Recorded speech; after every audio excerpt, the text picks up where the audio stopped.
नमस्कार, खबर दोपहर में आपका स्वागत है और मैं हूं आपके साथ लोकेश जगवानी। देश में कोरोना संकट के बीच पेट्रोल और डीजल के दाम में लगातार दूसरे दिन तेजी दिखाई दी। पेट्रोल और डीजल की कीमत को लेकर सोमवार को कंपनियों ने इनके दामों में 60 पैसे की बढ़ोतरी की और इस पर कांग्रेस नेता जयवीर शेरगिल ने सरकार पर निशाना साधा। क्या कुछ कहा उन्होंने, आइए आपको सुनाते हैं। भारतीय जनता पार्टी की केंद्रीय सरकार इस कोरोना वायरस की महामारी में भी महंगाई की मार मार रही है देश की जनता को। तेल के दाम आज दूसरे दिन बढ़े हैं। तेल 1 रुपया 20 पैसे और महंगा हो गया है। आज जब राहत देने का वक्त था, भाजपा की केंद्रीय सरकार महंगाई की आफत दे रही है। आज जब दामों में छूट देने का वक्त था तो तेल की लूट मचा रही है। इस सब महंगाई की मार देखते हुए, भाजपा केंद्रीय सरकार का अमानवीय आर्थिक रवैया देखते हुए बीजेपी का नाम बदल के भारतीय जनता पार्टी से बहुत जालिम पार्टी रख देना चाहिए, क्योंकि वो महंगाई का जुल्म ढा रहे हैं और जनता की कठिनाइयों को बिल्कुल अनदेखा कर रहे हैं। सीमा सुरक्षा को लेकर दिए गृह मंत्री अमित शाह के बयान पर कांग्रेस नेता राहुल गांधी ने इस बार शायराना अंदाज में तंज कसा है। राहुल गांधी ने लिखा कि सबको मालूम है सीमा की हकीकत, लेकिन दिल बहलाने को शायद से ख्याल अच्छा है। दरअसल अमित शाह ने रविवार को बिहार से जुड़ी डिजिटल रैली के दौरान कहा था कि भारत की रक्षा नीति को वैश्विक स्वीकृति मिली है। संयुक्त राज्य अमेरिका और इजराइल के बाद पूरी दुनिया इस बात से सहमत है कि अगर कोई अन्य देश अपनी सीमाओं की रक्षा करने में सक्षम है तो यह भारत है। गृह मंत्री अमित शाह के इस बयान को ट्वीट पर शेयर करते हुए राहुल गांधी ने शायरी लिखी। उन्होंने लिखा, सबको मालूम है सीमा की हकीकत, लेकिन दिल के खुश रखने को शाहयत के ख्याल से अच्छा है।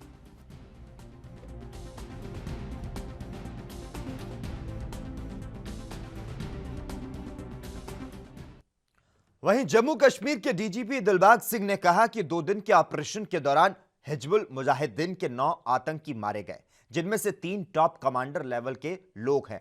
पिछले 2 हफ्ते के अंदर 9 बड़े ऑपरेशन हुए, जिसमें कुल 22 आतंकी मारे गए, जिनमें से 6 टॉप कमांडर हैं। और उन्होंने क्या कुछ कहा, आइए आपको सुनाते हैं। 2 दिन के ऑपरेशंस के दौरान हिजबुल मुजाहिदीन के 9 आतंकी मारे जा चुके हैं, जिनमें 3 टॉप कमांडर लेवल के लोग हैं और जिनके नाम पे गुनाहों का चिट्ठा बहुत लंबा है। दर्जनों बेगुनाह लोगों का कत्ल, सिक्योरिटी फोर्सेस और पुलिस के ऊपर हमले, लोगों को डराना धमकाना, ज़बरदस्ती लोगों के घरों में घुसना, इस तरह की बहुत सारी इल्ज़ामात की फ़हरिस्त उनके ख़िलाफ़ है, जिसके चलते मैं जो समझता हूं कि उस खित्ते में, ख़ासतौर पे साउथ कश्मीर में जहां पर जो ऑपरेशंस हुए हैं, लोगों को काफ़ी हद तक राहत मिलेगी। वहीं कर्नाटक में राज्यसभा की 4 सीटों के लिए 19 जून को चुनाव होने वाले हैं, जिसे लेकर सियासी सरगर्मियां तेज हो चुकी है। जनता दल की तरफ से पूर्व प्रधानमंत्री एचडी देवगौड़ा मंगलवार को नामांकन करेंगे, तो वहीं देवगौड़ा को चुनाव जीतने के लिए कांग्रेस विधायकों के समर्थन की जरूरत पड़ेगी। और ऐसे में देवगौड़ा के बेटे और पूर्व सीएम कुमारस्वामी ने ट्वीट कर कहा कि कांग्रेस अध्यक्ष सोनिया गांधी चाहती हैं कि देवगौड़ा राज्यसभा चुने जाएं।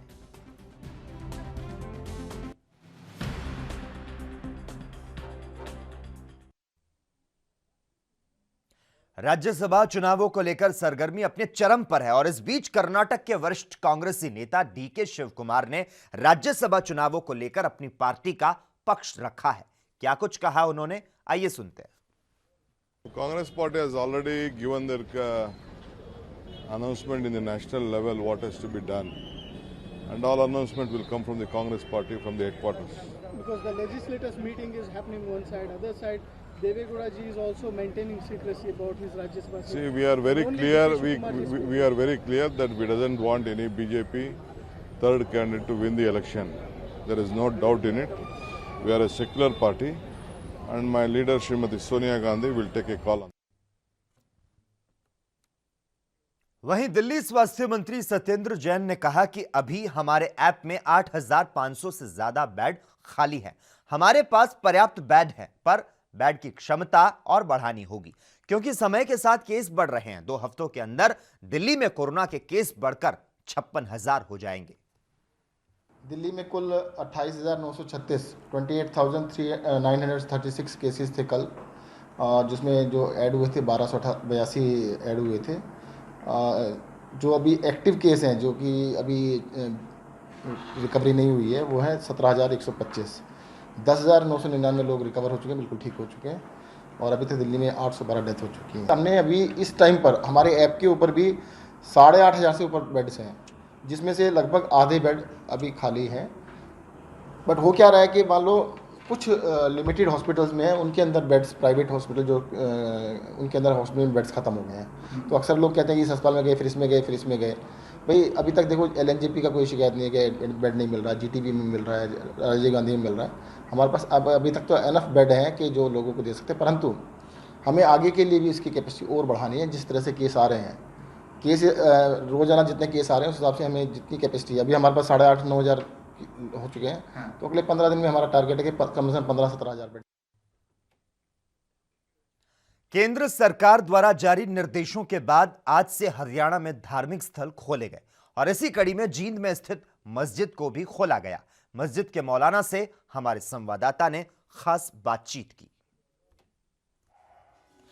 पूरे देश के अंदर 5 लॉकडाउन लगाया गया है और अनलॉक 1 भी जो है चला हुआ है। सरकार ने फैसला लिया है आज से मंदिर और मस्जिद, गुरुद्वारे सभी खोले जाएंगे। हम जींद की एक मस्जिद में मौजूद है, आप देख सकते हैं यहाँ पे जो है ये गेट जो है मस्जिद का वो खुलवाया गया है और यहाँ पे जो मुस्लिम समुदाय के जो लोग हैं उनके लिए जो नमाज अदा करने के लिए यहाँ पे आएंगे, जो मुसल्ले हैं आप देख सकते हैं वो बिछाए गए हैं और 1 फीट की दूरी जो है इनमें रखी गई है ताकि एक दूसरे से ना मिले और जो है अलग अलग जो है बैठ के अपनी नमाज अदा कर सके और ताकि कोरोना वायरस भी किसी में ना फैल सके। इसी पर बातचीत करने के लिए हमारे साथ जो यहाँ के मौलाना जी हैं उनसे बात करते हैं। मौलाना जी, किस तरह के प्रबंध किए गए हैं मस्जिद की बात की जाए तो हमने सबसे पहले प्रबंध तो कल सैनिटाइज करवाया पूरी मस्जिद को। उसके बाद में आज सुबह से ही हमने मस्जिद का गेट खोल दिया और उसमें नमाज़ पढ़ने के लिए आए हैं जैसा,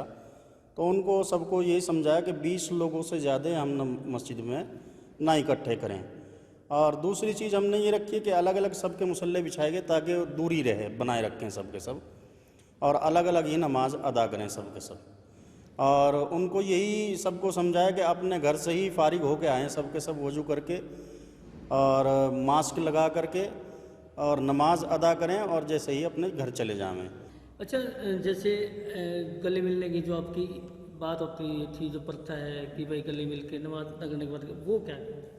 गले मिलने की जो बात है वो अभी बीमारी चली हुई है, एक दूसरे से नहीं मिलेंगे, और जब बीमारी ख़त्म हो जाएंगे उसके बाद में एक दूसरे से मिलेंगे भी, घर पे भी आए जाएंगे, सब काम होंगे।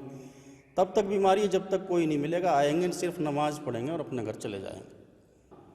बिल्कुल, मौलाना साहब का साफ तौर पर यही कहना है कि लोग जो है काफ़ी दिनों के बाद मस्जिद में आए हैं और एक टाइम पे जो है 20 लोग ही आके जो है नमाज अदा करेंगे और जो 60 साल से ज़्यादा उम्र के जो लोग हैं वो नमाज अदा करने के लिए मस्जिद में ना आए और वो अपने घर पर ही नमाज अदा करें। और यहाँ पे जो है पहले जो भी नमाज अदा करने के लिए मस्जिद में आएगा, पहले उसके हाथों को सैनिटाइज किया जाएगा और उसके बाद जो है जब मुसल्ले बिछाए गए हैं उन पे जो है 1 मीटर की दूरी बनाई गई है, वो वहाँ बैठ के अपनी नमाज अदा कर सकते हैं और ताकि जो कोरोना वायरस है वो भी किसी में ना फैल सके। और जो मौलाना साहब ने साफ तौर पर ये भी कहा है कि 20 से ज़्यादा जो है लोग मस्जिद में ना आए। मेरे सहयोगी सोनू कुमार के साथ रणजीत पवार, ANB न्यूज़, जींद। वहीं उज्जैन का महाकाल मंदिर आज से श्रद्धालुओं के लिए खोल दिया गया है। आज सुबह 8 बजे से दर्शन चालू कर दिए गए हैं। कल रात 12 बजे तक 2200 श्रद्धालुओं ने प्री बुकिंग करा दी है। श्रद्धालु को जिस स्लॉट के लिए अनुमति दी गई होगी उसी समय अंतराल में दर्शन करने की अनुमति होगी। तीनों स्लॉट के बीच के समय में मंदिर में सैनिटाइजिंग का कार्य किया जाएगा। तो वहीं मंदिर के प्रवेश द्वार पर एक कुंड का निर्माण किया जा रहा है और इस कुंड में सैनिटाइजर और पानी डाला गया है। इस कुंड में श्रद्धालुओं को पैर धोकर मंदिर में प्रवेश करना होगा। दर्शन करने वाले सभी दर्शनार्थियों के लिए मुंह पर मास्क लगाना अनिवार्य होगा।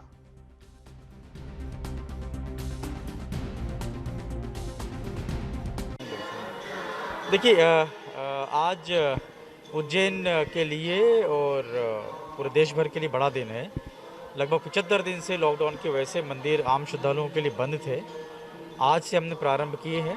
8 बजे से हमारे दर्शन प्रारंभ हो चुके हैं।